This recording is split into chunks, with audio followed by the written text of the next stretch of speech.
Bonjour à tous, tu veux comprendre la théorie des ensembles? N'hésite pas à t'abonner et de liker.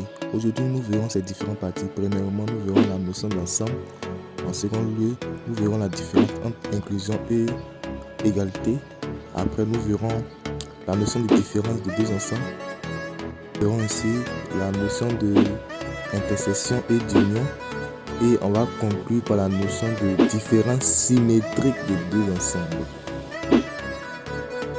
On appelle ensemble une collection d'objets distincts deux à deux. Voilà, vous voyez, ce n'est pas compliqué. A forme un ensemble, pourquoi? Parce qu'on associe des éléments qui sont distincts deux à deux, c'est-à-dire qu'ils ne sont pas pareils. Les ensembles A et B sont égaux, pourquoi? Parce qu'ils contiennent les mêmes éléments et ils ont la même forme. Vous voyez un peu, non? Mais par contre, les ensembles C et D, l'ensemble C est inclus dans l'ensemble D. Pourquoi? Quelle est la différence? C'est vrai que ils ont les mêmes éléments, mais l'un peut être plus grand que l'autre. Vous voyez un peu, non? Le cardinal de D est égal à 3. Par contre, le cardinal de C est égal à 2. Donc vous voyez qu'un ensemble est inclus dans un autre ensemble. C'est vrai qu'ils ont les mêmes éléments, mais pas forcément la même forme.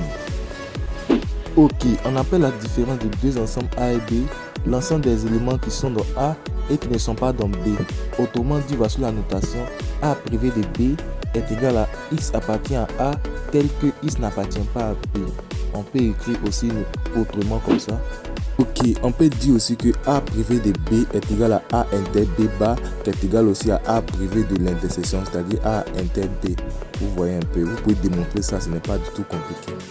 Ok, nous allons démontrer que A inter B bar est égal à A privé de A inter B. Suivez la suite. Ok, nous savons que selon la définition A privé de A inter B, on nous donne ce qui est à côté, c'est-à-dire A inter, entre parenthèses A inter B le tout bar. Or, nous savons que A inter B le tout bar nous donne A bar union B bar. Donc, voici un peu cela. Mais nous savons que l'union de l'ensemble vide à n'importe quel élément donne cet élément.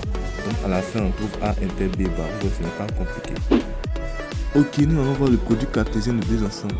On appelle produit cartésien de deux ensembles A et B noté A croix B est l'ensemble de tous les groupes ordonnés. J'ai oublié ordonné. X, Y tel que X appartient à A et Y appartient à B. Voilà, autrement dit, A croix B est égal à le groupe X, Y tel que X appartient à A et Y appartient à B. Ok, on appelle intersection de deux ensembles l'ensemble des éléments qui sont dans A et dans B. Autrement dit, A inter B égale à X appartient à E, virgule tel que X appartient à A et X appartient à B. Ce n'est pas compliqué. On appelle réunion de A et B l'ensemble des éléments qui sont dans A ou dans B ou à la fois dans A et B.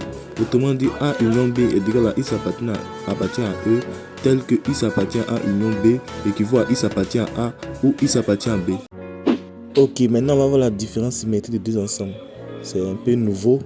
Voilà. On appelle la différence symétrique de A et B l'ensemble des éléments qui sont dans A et qui ne sont pas dans B, ou l'ensemble des éléments qui sont dans B et qui ne sont pas dans A. Autrement dit, voici la notation. Et voici la notation. On lit ça tout simplement. La différence symétrique de A et B est égale à A privé de B ou B privé de A. Vous voyez, ce n'est pas compliqué. La vidéo prend fin ici. Merci d'avoir suivi la vidéo.